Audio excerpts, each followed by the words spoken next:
جاہلوں سے بحث، مناظروں اور نفسانی مجدالوں میں نہ الجھیں۔ قرآن کا اصل فائدہ اس پر غور و فکر ہی سے حاصل ہوتا ہے۔ انسان کو پستی و ذلت سے اٹھا کر خودداری و عزت نفس کے بلند ترین معراج پر پہنچا دیتا ہے۔ جو شخص خدا کے حقوق ادا کرنے میں تساہل برتتا ہے، وہ بندوں کے حقوق ادا کرنے میں کیسے مستعد ہو سکتا ہے؟ جو لوگ خدا سے بے خوف اور آخرت کی جواب دہی سے غافل ہیں، وہ اختیارات پا کر حد درجہ ظالم، خائن اور بدراہ ہو جاتے ہیں۔ حضرت امام حسین رضی اللہ تعالی عنہ نے نمونہ پیش کیا ہے۔ اگر حکومت مسلمانوں کے ہاتھ میں ہو اور وہ غلط راہ پر جا رہی ہو تو اس کے خلاف جد و جہد درست ہے۔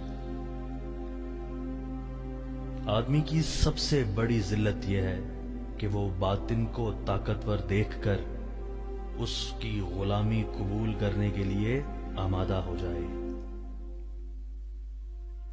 ہماری کشمکش اس ذہنیت کے ساتھ ہونی چاہیے جس کے ساتھ ایک ڈاکٹر بیماروں سے کشمکش کرتا ہے۔ دراصل وہ بیمار سے نہیں لڑتا اور اس کی تمام تر جد و جہد ہمدردی کی روح سے لبریز ہوتی ہے۔ اقامت دین سے ہماری مراد یہ ہے کہ گھر اور مسجد، کالج اور منڈی، تھانے، چھاؤنی، ہائی کورٹ اور پارلیمنٹ، سفارت خانے، سب پر اسی ایک خدا کا دین قائم کیا جائے جس کو ہم نے اپنا رب اور معبود تسلیم کیا ہے۔ اسلام کا پہلا کام یہ ہے کہ وہ انسانی اخلاقیات کو ایک صحیح مرکز و محور مہیا کر دیتا ہے جس سے وابستہ ہو کر مسلمان سراپا خیر بن جاتا ہے۔ جس اولاد کے لیے اور جن بیویوں کے لیے آپ کو کھانے پینے اور پہننے کی فکر ہوتی ہے، ان کے لیے سب سے بڑھ کر فکر اس بات کی ہونی چاہیے کہ وہ جہنم کا ایندھن نہ بننے پائیں۔ آپ کو اپنی حد تک ان کی عاقبت سنوارنے اور جنت کے راستے پر ڈالنے ہی کی کوشش کرنی چاہیے۔ جس شخص پر تنقید کی جائے اسے تحمل کے ساتھ بات سننی چاہیے، انصاف کے ساتھ غور کرنا چاہیے۔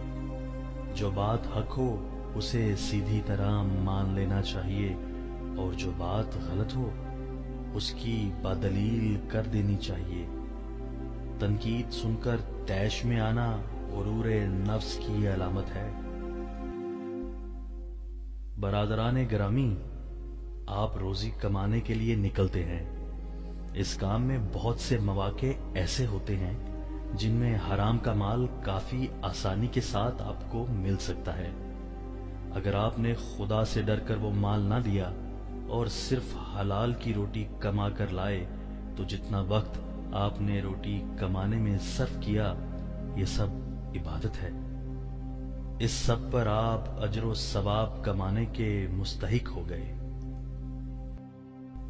تہذیب یافتہ آدمی ان طاقتوں سے چور ہو گیا ہے جو سائنس نے اس کو فراہم کر دی ہیں، مگر اس نے علم و تمدن کی ترقی کے ساتھ اخلاص میں مساوی ترقی نہیں کی جو اس بات کی ضامن ہو سکتی تھی کہ یہ طاقتیں انسان کو تباہی کے بجائے اس کی بھلائی کے لیے استعمال ہوں۔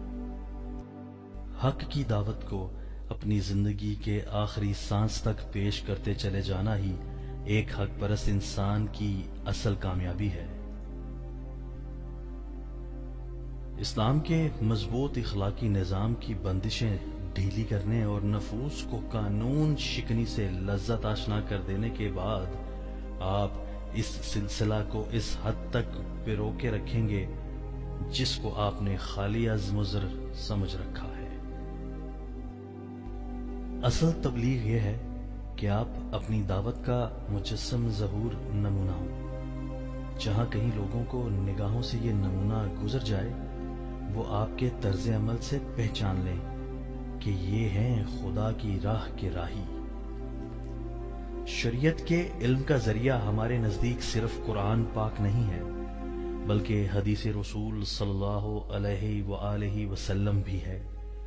اور قرآن و حدیث سے استدلال کا صحیح طریقہ ہمارے نزدیک یہ نہیں ہے کہ آدمی اپنے نظریات پر خدا و رسول صلی اللہ علیہ وآلہ وسلم کی ہدایت کو ڈھالے، بلکہ یہ ہے کہ آدمی اپنے نظریات کو خدا و رسول صلی اللہ علیہ وآلہ وسلم کی ہدایات پر ڈھالے۔